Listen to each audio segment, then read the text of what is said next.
Dobutamine stress echocardiography is typically performed to evaluate for stress-induced myocardial ischemia. Echocardiographic images are taken at baseline and with increasing doses of dobutamine by IV infusion. Myocardial ischemia results in regional myocardial wall motion abnormalities with stress that are not present at rest. Ensure that the equipment and supplies needed for dobutamine stress echocardiography are present. This includes the dobutamine, IV pump and tubing, ECG monitoring machine, blood pressure monitor, resuscitation capability such as a crash cart, and the ultrasound machine. A qualified medical professional, such as a physician or nurse, is present throughout the study to monitor the patient. A sonographer is needed to record images during the procedure. A brief history is taken to document symptoms, atherosclerosis risk factors, current medications, and review basic laboratory findings. The supervising medical provider reviews the clinical indications for the test, explains the procedure to the patient, and obtains written informed consent. Patients should refrain from oral intake 3 to 4 hours prior to the procedure.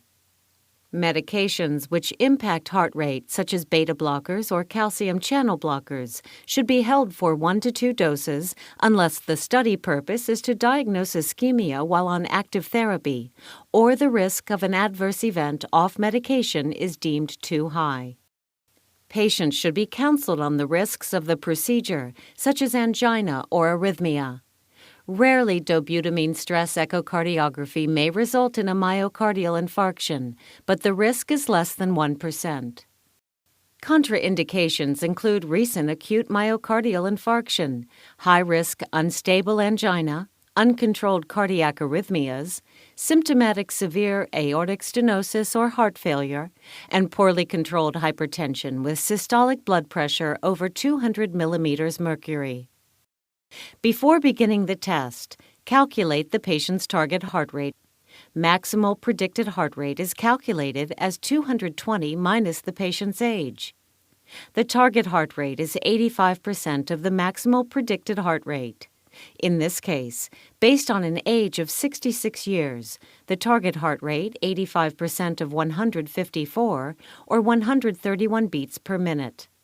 This target will be used as the study endpoint. The patient is set up for blood pressure and ECG monitoring. An IV is placed for dobutamine infusion. The dobutamine infusion rate is calculated based on patient weight. The protocol is programmed to start at 10 micrograms per kilogram per minute. The MD or RN reviews the baseline ECG for baseline abnormalities. Care should be taken to ensure a tracing from all leads with minimal artifact. The patient is positioned on the echo imaging bed in a left lateral decubitus position, and optimal ultrasound windows are marked lightly on the patient. Marks are used so that the same imaging window is used for comparison purposes at each stage. Baseline images focus on the left ventricle and include the apical 2 and 4 chamber views, as well as the parasternal long and short axis views. Several digital loops from each view are recorded. From recorded digital loops, the images that best show the left ventricular endocardial motion are saved in an apical 4-chamber, 2-chamber, long axis, and in a short axis views. The supervising physician for the procedure reviews baseline images to identify significant abnormalities, such as LV dysfunction. If image quality is poor, transpulmonary microbubble echo contrast is used at baseline and each stress stage to improve left ventricular endocardial border definition, as shown in this example. During the procedure, The infusion is increased in 3-minute intervals by 10 micrograms per kilogram per minute to a maximal dose of 40 micrograms per kilogram per minute. Dobutamine is increased until target heart rate is achieved. If target heart rate is not achieved, small doses of atropine may be given to augment heart rate to target.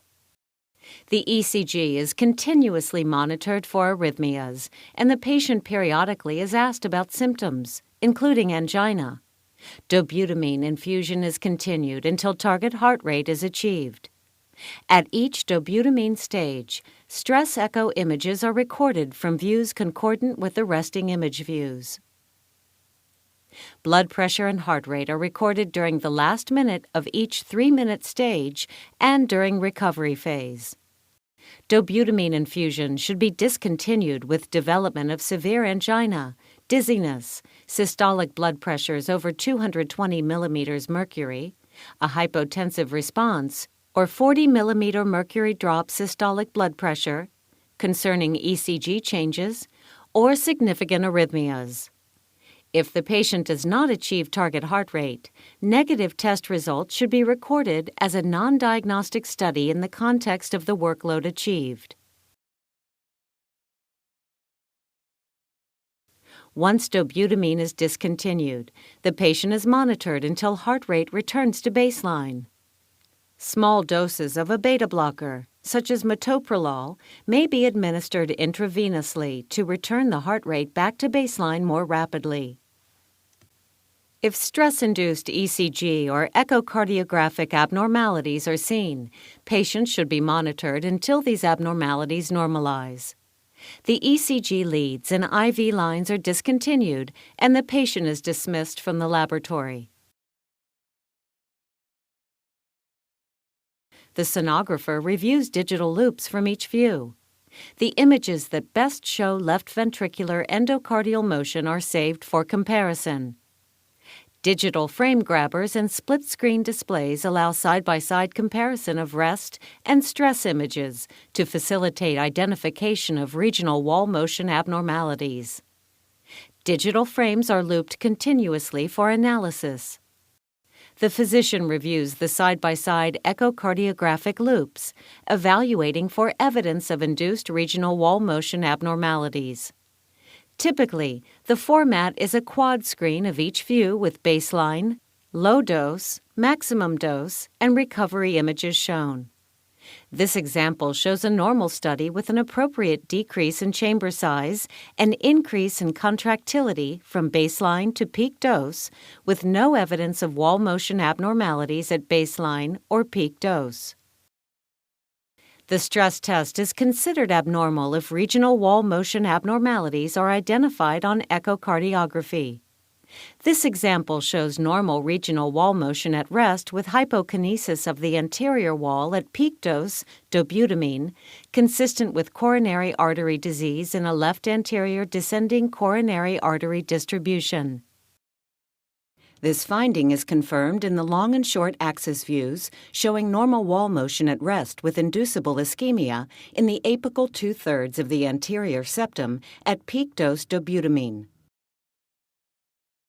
A final report is generated including the heart rate and blood pressure response, doses of dobutamine and atropine, symptoms, ECG findings, and echocardiographic interpretation.